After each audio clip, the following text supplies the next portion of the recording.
Okay, welcome to the show, Augie. Thank Hi, you. Augie. So Glad to great be to here. talk to you. Most definitely. Yes. Yes. It's Yeah, good to and talk it's to you been a again. very long time. So as I mentioned in the intro that Augie and I have been friends for many years, and it wasn't until recently that I knew you were always into gardening, but I guess I didn't realize how much you were into gardening until I saw your article in the Burpee blog. So that's really cool. Yeah, it's just been a great experience. I mean, it was complete shock when I got that. I just, me and a friend of mine that's in the gardening group that I'm in, we recommended each other, I guess kind of the way that friends do, like, hey, you should try for this. Well, you know what, I'm putting your name in as well. And no, it was just a great surprise. They have such a just a wide variety of folks that have been accepted. And I'd mentioned this before, that some of them they had mentioned in the Instagram post, they had put all of our names in there, and then they said, we've got followers, or we've got people that have 5,000 followers, and then we have somebody that's got 100. And I had to call myself out in the Instagram post and That's say, me. hey everybody, that's me. Nice to meet you. Well, we all start somewhere, that's for sure. Yes, ma'am. Okay, so tell us a little bit about how you got into gardening. So, one of the things that really is just a really really strong childhood memory for me is just growing up around it. My father, my grandmother, my grandfather. I was just always around vegetable gardens, and there's just nothing like biting into a fresh fruit or vegetable right off the vine. That's something that's just always stayed with me, as a young child. I used to hate tomatoes, and my cousin dared me, when we were in our grandmother's garden, to eat a tomato. And I'm not one to back down on a dare, even at, 8 years old or whatever I was back then, and bit into it. And it tasted just completely different, from what you would get, at the store out of the can. And that just always stayed with me. That's crazy, isn't Yeah, it? yeah. Yeah. There really is nothing like it, and I'm glad I get to experience that now, because there was a long period of time where I just put everything on pause, until I became an adult. I don't know, about 2 years ago, is how long I've really been taking the gardening thing, just really taking it, just grabbing it by the horns and just going full steam ahead. Yeah, I'd say for the last 2 years. I've been playing around with it since about 2010, but we're talking just going to Lowe's and throwing stuff in the ground and crossing my fingers and hoping it lives. And Right. most of the time it That's didn't. me. That's That's the me today. That's the Galenas method. Well, I'm living proof then, that you can, with just a little bit more understanding on how it works, that you can really do well in the garden. Yeah. Yeah. So how did you come up with your name? That's very intriguing. Unkempt Gardener. It's just, it's not a name anybody gave me. I gave it to myself. Like It just really, T-Bone on Seinfeld? I'm assuming. Yes, I'm assuming. I was waiting. It's funny. I was really prepping myself for a Seinfeld joke, so I'm glad it came on so early, so early. But one of the things I really got it just kind of from my dad. He would show me. I'd say, oh, I'm having trouble with this, and he would get some sticks and just some stuff laying around, and he would construct something that was a solution to all my problems, and instead of just going to a hardware store and spending $20 on something. And I shaved today. You should have seen me this morning. You wouldn't have had to ask that question as to why the other reason I call myself the Unkempt Gardener is because when I'm not working, my face is shaggy, and I wore a clean shirt. This Oh, one was that's a nice good. shirt. Yeah, I spared no expense That's today. awesome. So this is not my normal look. That's the other side of it right there. It's just matching my personality with how I approach the garden. Yeah. Cool. So you're in San Antonio. I didn't mention this right now. I hadn't mentioned this, but you are in San Antonio Hmm. with us, and we are starting already to heat up. Yeah. And Yeah. This morning, as a matter of fact. yeah, it was pretty warm outside. I went for a walk right before this. So what are you putting in the ground right now? Okay, great question. Mhm. So right now, because there's something called a first and last frost date that the Farmer's Almanac puts together, and that Mhm. really helps you plan your gardening. We're lucky down here in South Texas; we get 2 growing seasons. A lot of places up north they get 4 to 6 months, and that's it. Then the Mhm. ground is shut down after that. So using that, you can determine what plants you can plant, in our spring season as well as our fall season, which is nice. Right now, obviously, as of just 2 days ago, we're in the spring season. Right now, I've got cucumbers that I put in the ground. I've got onions, tomatoes, peppers, and eggplants, which I'm really excited about. I've never grown Wow. eggplants yet. I'm growing those from seed. So I've never even grown them, period, even picking up transplants from the store. So Mhm. I'm very excited about that. Those are the main things I'm growing. In the very near future, I'm going to put some herbs in the ground, things like basil, dill. Those are a couple of things that not only just for the flavor that you get, it's nice having a pantry outside, but they also have bug and pest repellent Right. abilities. So yeah. Mm. And I'm also playing around with some flowers. Actually, I don't know how to pronounce them because I've never grew them before, but I think it's nasturtiums. I'm Mhm. growing those because there's kind of an old school thought process that they help tomatoes taste better. So of course I've got those just everywhere around my tomatoes right now. Oh, Nice. and marigolds are good for pest You know control what? too, I, right? I left marigolds out. I haven't planted them yet. I'm going to be out of town next week, but one of the first things I'm going to do is plant some marigolds and some Mhm. sunflowers. Oh, The nice. the other reason I've started doing flowers this year is because I want to get more pollinators just Mhm. circulating.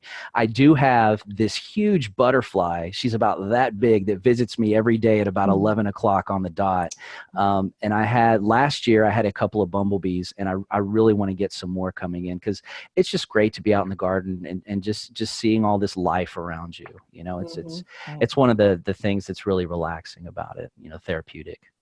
Right. So a lot of the things that you're putting in the ground now, you've kind of started earlier though, because you have a Hmm. greenhouse, right? Yes, I have a greenhouse, but believe it or not, down here, you can only use a greenhouse maybe 3 to 5 months out of the year. We're Mhm. talking like October to right about now. If Mhm. I were to give me just 1 second. Okay, so right now, I don't know what the temperature is outside, but I've got this thermometer here that shows me what the temperature is in my greenhouse. It's 89 degrees, and I've got the door and the window open. If I Mhm. close that, it'd probably be about 100 degrees in there. And in a month, it's going to be the surface of Venus, I'm sure. Yeah. What I mainly use to more accurately answer the question is behind me, I've got this rack and I've got 4-inch shop lights right here. I've got LEDs up here and down here. I've got, I'm sorry, 4-foot shop lights down here. So starting in December is when I start my peppers because those take almost a month to sprout and then 2 months after that to grow. I'll grow them indoors. And then right now, what I'm doing is I'm moving them. To your point, what I do is I kind of stagger it. So I have my greenhouse. When they get too big in here, I put them in my greenhouse when it gets about 60 to 75 Mhm. degrees in there. And then when it starts moving towards that Venus level of heat, that's when I pull them out of the greenhouse and I put them in soil outside. So yeah, Awesome. you don't have to do that, but if you want to start from seed, I really recommend doing something like that. But if you were to just go to like a local nursery, which I really recommend doing, getting some maybe plants that are about that tall, you could go today and get some and put them directly in the ground. And not everybody shares I don't know if you want to call it passion or not, but I mean, I've been doing this since December, and Mhm. now it's just starting to come to fruition outdoors. So if you wanted to save a little bit of time and you're not really ready for something like that, I totally understand. Still go with a local nursery. I highly recommend a local nursery that are knowledgeable. They'll answer your questions. They know what they're doing. So when you do that, my grandpa was a farmer. And Mhm. so, but when you do this, do you keep like a journal or kind of a log of like when you plant stuff and when you move it, or do you just kind of, because he kind of did like some, but I think a lot of it, he did it for so many years, he just kind of knew. I'm smiling because I have like 3 journals that have Mhm. about 2 pages filled out on each of them of very, very good info. But then I want to, but it's just not in my play style. Now, Mhm. to everybody that keeps a journal, I highly recommend it if that's something that you can do. What I've found for me, because I'm more of a kinetic, a doer type learner and more of a visual learner, that's where social media has really come into play for me, because I look at my Facebook album. You know, I just recently got on Instagram, but I look on my Facebook album from 2 years ago. It's so funny. I'll look at it and there's all this positivity in there. Oh, look at my cucumbers, look at my squash. And I'm like, you moron, what are you, you're doing it all wrong. You didn't know anything back then.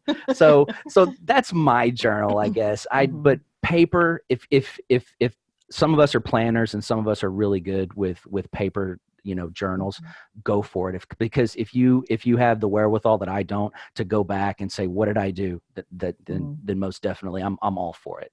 Well, and it kind of is. It's kind of what you were doing. Right. Yeah, exactly. But if we didn't have Facebook, I would be terrible at it. I would still have those 3 journals with the first 2 pages filled out.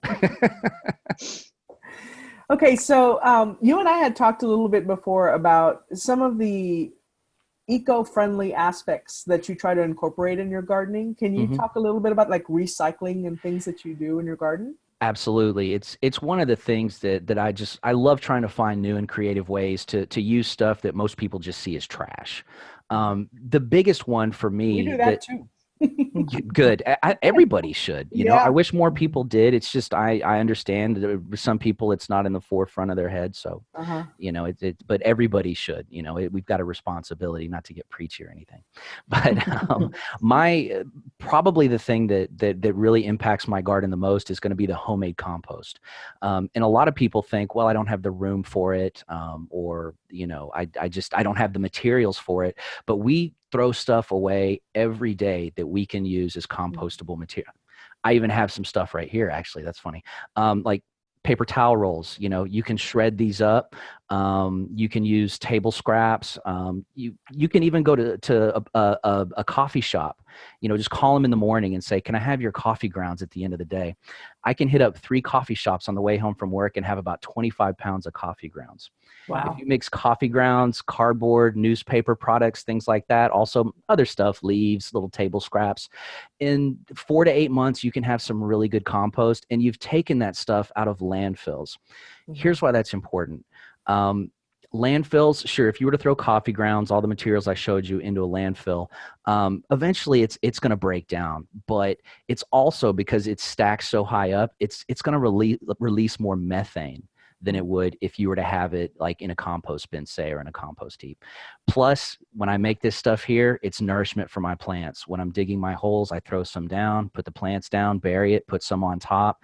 It's slow release nutrients for them, and it really is the best thing for them, as well as the worms in the ground. That's another topic altogether. Another thing that I like to do, and I know that we have this down in San Antonio, and it's actually a pretty popular thing down here in San Antonio too, is the bulk pickup through waste management that we have twice a year. I'll jump in the car, borrow my dad's truck, and I'll go around, and you'd be surprised at some of the stuff that people throw away or that consider trash and are having them take to a landfill. And I can always spot a former gardener, somebody in your shoes, Larissa. Sometimes I'll drive by. Yeah, you should check out our garage. Sometimes I'll drive by somebody's house and I'll just see 6, 7, 8 pots, pallets, bamboo poles that you can use as stakes. I mean, there's just so much stuff out there, and I'll just load that stuff up and reuse it. In fact, I might have some stuff for you. So. Well, okay. I'll bring a bottle of wine or something, and we can barter. For sure. Even stuff like here we go, right here. I collect rainwater in these, I'll get these from friends, or when I use them and they run out, and I'll just collect rainwater under the storm drain near my house. And, if it rains for about 20 or 30 minutes, I can fill up about, 10 of those. And that's good for my plants inside when I'm growing, when I'm starting my seeds indoors. They really like the rainwater. It's really the best thing for them. That's great. And, we'll talk about this in a little bit. You do videos for new gardeners, yes, but ma'am. I can just say, I can tell that you're an amazing teacher, because you brought props to an interview. That's how awesome that is you're at an interview and you're like pulling out props. So I think what it is I just set up the right environment. This is my guest bedroom that used to just be devoid of everything. And when I got into gardening a couple years ago, it's just full. Like I'm not going to pan around. I'm embarrassed to say how full it is of gardening. So that's why I'm literally like, oh yeah, this is part of the conversation right here. You know, this just happened to be here. It did just happen to be here. That's awesome. Well, that's actually a good segue. Let's talk a little bit about your YouTube channel. So when did you start that?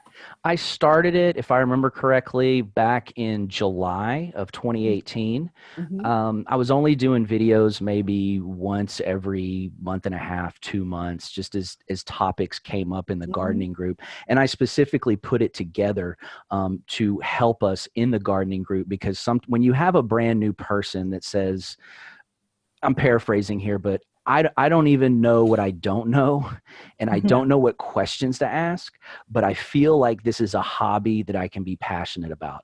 We want to be able to answer those questions, you know, instead of saying something like, well, read a book or Google this or Google that, you know, I thought that, you know, me being an admin in that group, you kind of attach a person to this topic, and you have somebody that you can go to for questions.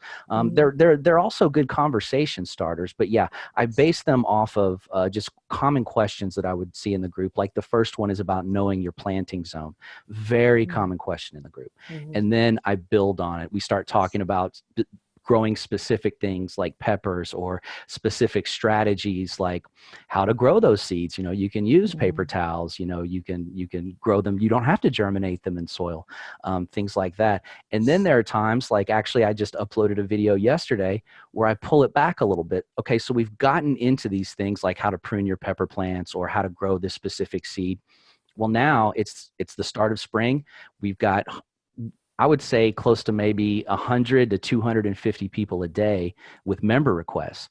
All these new people, again, people that may not even know what questions to ask. So I put together a video about, you know, the 6 things you should consider when starting a garden. And it doesn't solve all the world gardening problems in that video, but what it does is my goal is to open a dialogue, you know, with these folks so that they know what questions.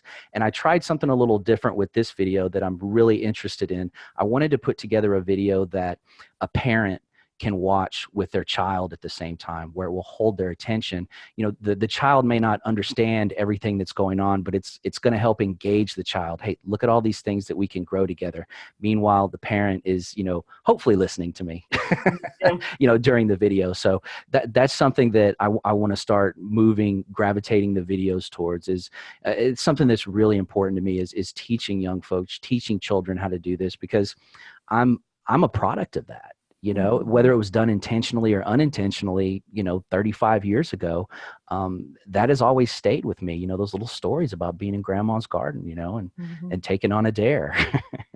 Well, and that's amazing too, because, you know, even if the parents don't take away so much from it, and I'm going to make an awesome gardening pun here, you're planting the seed in kids, so that when they get, so that when they get to, you know, that age where they can say, hey, I want to do this myself, whether or not, you know, I've got a parent to help me, they'll have that knowledge that you've kind of, you know, started. Exactly. I mean, children, young folks, they attach themselves to inspiration. They do. And I've noticed that they gravitate towards growing stuff, you know, be it plants or anything else, you know. I mean, I don't know, maybe that's why they like puppies and kittens, you know, they want to raise, you know, watch this puppy grow up into something lovable and adorable. So, I think they're just naturally drawn to things like that. I'm just going to bet right now that Larissa had that planting the seed in front of her on an index card or something. She was just going to try to work that pun in somewhere. I feel like I should have written down a couple of puns as well. Yeah, we could duel for a little while. Yeah, right. Hey, just to clarify real quick for folks, when you were referring to the group, we're talking about your closed Facebook group, right? Yes, thank you. It's called Gardening for Beginners. We've there's a couple out there that are called Gardening for Beginners that we're not associated with. Ours, I want to say we hit about 75,000 people a week or two ago. So it's going to be about, we've got, yes, we've, Wow. we've got 8 admins, including myself, and Wow. we earn the pay that we don't make. Whatever that amount would be, Yeah. we would be earning it. But we all do it because we love it. I mean, I think that's how we can manage and organize a group like that with so few admins, is that we're also very much passionate about it. Mm-hmm. That's awesome. And patient. Yeah, so we'll have links to all of your stuff in the show notes. So just so you know, but just wanted to clarify for folks that they're thinking, and they were wondering what group that was, if it was a membership site. And if I may say, I know it sounds like a large group, but we want more people in there. We want as many people as possible. We are full of folks that just can't wait to just impart their knowledge on you. We're all very helpful. We love those beginner questions. It's in the name. So we're happy to help. It's not just for folks that are seasoned pros, but we do have some seasoned pros that are in there that do love helping other people, just practice their hobby. That's good to know too, because I think some people can get intimidated and feel like, am I asking a dumb question? Or this is going to sound stupid. So, and on the flip side, there's some Facebook groups out there where the moderators or the admins may be kind of jaded. It's just human nature. It's not a front against them. It's just, so if they've been in a group like that, they're like, am I going to see that here? Mm-hmm. Yeah. If you do, send me a message. Yeah. We'll take care of it. That's so important. It really is, because Larissa and I are very active in our closed Facebook group, and you do have to be careful because, we call ours a no bully zone, meaning that everybody needs to be respectful. And I think as an admin, we're in there every day, just making sure that no one's picking on anyone and everybody feels welcome to ask the questions that they want to ask. It should be fun. We want it to be a safe, fun, friendly environment for everybody. We don't want anybody to feel intimidated, insulted, belittled, any of those things, because while there are a lot of people that are passionate, some folks that come in that are interested in learning, it might just take one interaction like that and they just drop it. And we don't want that. We failed if that happens. And that's exactly the way we look at it with Vegetarian Zen. That's why we say, if somebody was thinking about going more plant-based, even if it was just a meatless Monday and you turned them off because you had to beat your chest or call something out for not being 100% vegan, then we lost that. We lost the big war. We lost the war. You may have won a little battle by getting in your little jive, but you lost the war. Exactly. I couldn't agree with you more, Vicki. Yeah. Okay, so Larissa, I know you wanted to ask a question about, because we've been gardening challenged in the past. Which she says we, but she means me. So I'm being a good spouse. I'm being a good spouse. Being supportive. Right. So what are some easy plants? Because we were talking before we started recording, but I tend to kill things. I have good intentions, but they look at me and they're like, "Oh God, here she comes." But what are some easy plants or vegetables for beginners to grow who may have had bad experiences in the past? So are you wanting to use containers, or is it something do you have room outside, or what were you thinking? Well, where we are right now, we can't put anything in the ground. We just don't. We've got 2 dogs. We've got, we don't have a whole lot of space. We don't want to dig up the ground because we're probably going to be moving, and So in the past, I had some raised, not raised beds, but boxes that were actually up on legs. And they're really good quality boxes. I had them for a number of years before they just kind of got beaten down by the weather. But the only issue with those is that they're not very deep. So I couldn't put stuff that had like really deep roots. And I mean, there were only like, 1.5 foot deep. So I had that. And then I had a bunch of kind of bigger pots and things like that. So that would be what I would use. Yeah. So if, and just for all the listeners as well, there are places around town like bakeries where you can get food grade 5-gallon buckets. There are also places, especially, I don't know if I can mention names or not, but there are certain, okay, great. So Firehouse Subs, they're pickles. They come in these 5-gallon buckets. They sell them for $2, and it's a donation to the firemen. I don't know what association it is, but it supports firefighters. And you've got a 5-gallon pickle bucket. You can grow peppers in those. You can grow green beans, which green beans are really easy to grow, and they're really, it's almost like an immediate satisfaction because they only take about 4 days to sprout. So you water them for 4 days, and then you start seeing this life come up, and you're like, yay! You can actually get bush varieties of those that don't climb, because some green beans will climb 10 feet tall if you let them. But there are some that only get about 3 feet, and if you've got the room for that, you can have green beans. There's also bush variety tomatoes. There's a term called determinate. You can go with those. Those are also ones that do not climb. So those are a couple of container-friendly ones. Of course, you've got herbs. An super easy herb to grow is basil. And I used to do herbs, and I had pretty good success with them. And then I just, after I killed everything else, we said, all right, no more, so everything else kind of just, Yeah, it's just about giving them enough light. Their spring vegetables are going to need 6 to 8 hours of direct sun. That's really important. So, something that's south facing, like if you have a balcony, you want to give it food, like a compost or some sort of. You can even go with a slow release organic granule fertilizer. I know they sell a lot of them are under $10, and if you just have a couple of plants, they're going to last you probably a couple years because they're slow release. Water, sunlight, water. If you're one of those folks that believes you need to talk to them every now and then, go for it. So, and that's the other thing you said, south facing.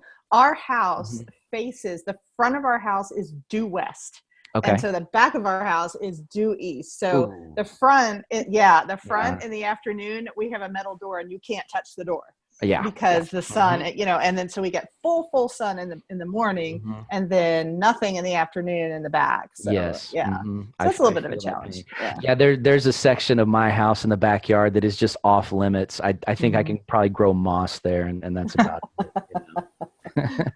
Yeah. So those would be some of the vegetables. You can like during the winter, like maybe the fall months when I would say maybe around August through October, you can grow greens. Like you can grow lettuces, collard greens, mustard greens, carrots, and radishes. And radishes will grow really fast. It usually only takes about 2 or 3 months from start to finish. And you can fit in a 5-gallon bucket probably about 8 or 9 radishes in each one. So they taste really good right out of the ground. I love radishes. Cool. So what's the most challenging thing or maybe is there something that you've been trying to grow that you just can't, you haven't succeeded at yet, I should say? Because I don't want to say can't, because you very well could. But squash is my Achilles heel. And and that is one of the easy ones to grow too. What do you think's so challenging about it? I think it's a combination of pests and I think it's mainly pests because I think last year there's something called a squash borer that got in there and just got rid of it. But the other thing would be I probably just haven't been giving them enough room. I haven't dedicated enough the right environment for them. But this year I've got it set up. I'm winning this year, most definitely. Awesome. It's going to be right over there. It's literally right behind this window. I've got this set up. When I get back from my trip, I'm taking care of business. I'm going to win this year. Augie versus the squash. Yes, ma'am. The ever elusive squash. Squash war. Yes, exactly. So I'm ready to go. I'm ready to go. And I think one of the reasons I'm intentionally waiting is because I don't want to come back and go, they did it again. They did it again. Right. I was gone for a week and they did it again. So. They're like, all right, he's gone. Let's go. Exactly. Well, Augie, we've really enjoyed having you on the show. Is there any parting advice you'd like to give to any of your listeners, our listeners, anyone that's aspiring to garden and thinking this is the year I'm going to start? Yes. Don't, I mean, this is kind of cliched, but don't be afraid to fail. I tell this to a lot of gardeners that get discouraged, where maybe just something has happened out of their control. Out of about 50 seedlings, well, let's take that a bit farther, probably about out of 75 seeds that I planted, 50 sprouted. Out of those 50, about 35 or 40 reached a level to where I could actually move them to a new container. And out of those, maybe about 25 actually made it to where I'm putting them outside. So that is my barometer. That's my yardstick for success. And I've got wonderful, strong, that's the other thing. I know these plants are strong, out of 75, 25 made it. And they are strong plants. They're out in the yard. They're going to be doing well. And I would say, by April, May, June, I'm going to start seeing things like tomatoes, peppers. I mean, it's going to be great. So don't get discouraged by the small losses, because they're not really losses. Even in those situations, I kind of changed up some of the things that I did. I looked at the environment. What do these things like? What don't they like? What should I try differently next time? That's part of gardening. Just that would be the message that I would give folks, that when you fail, just look at what happened, because that's going to make you a stronger gardener. Great. That's awesome. And you just gave me the idea. Maybe we need to go like on location next time and head on. I'm all for it. Mi casa es su casa. That's awesome. I did want to say one other thing. I meant Sure. to mention this earlier when you brought up the YouTube channel. One of the things that I'm doing a little bit differently with this channel, I love jamming out in the garden. Okay. Nice. Soul, funk, 80s music. It doesn't matter. 70s pop music. I listen to little disco here and there, but not as much. I've put together 3 different playlists on my YouTube channel. If you go under playlists, and they're gardening music. So I've got soul and funk. I've got 70s pop, and I've got what I call 80s uplifting. Your Whitney Houston, your Taylor Dane, things like that. When I'm in that kind of mood, and let me tell you something: music in the garden, it really just makes the time so enjoyable. Yeah. It's just easier to be out there weeding or digging, and you've got some music. You've got a little soundtrack with you. So, for your viewers, please check it out. It's a lot of fun. Awesome. That's great. And I've seen you karaoke, so I know you can get down. So. I definitely don't hold back out there either. The yard is my audience, right? Awesome. Well, as I mentioned, we're going to link up to everything in the show notes. So thank you so much, Augie. And you, Vicky. Also, this is a little bit of a, like you said, what did you call it? An achievement unlocked, because yes, it's our first video podcast. So we're going to have the audio available, and we're also going to have this on your channel, and then we're going to have it on our channel as well. So folks have different ways to access this. So thanks again, Augie. We really appreciate it. Thank you. This was a privilege. It meant a lot to me. I've been so excited about this, and this has been everything that I expected, it even more. Thank you. It was great talking with you guys about something that I love to do. Awesome. Talk to you soon. Thanks, Augie. Thank you. Bye. Bye. Thanks for joining us today on Vegetarian Zen. We've created a free resource for you to show you 5 ways to sneak more fruits and veggies into your diet. You can download it right now by visiting vegetarianzen.com. Until next time, wishing you a happy body and a healthy mind.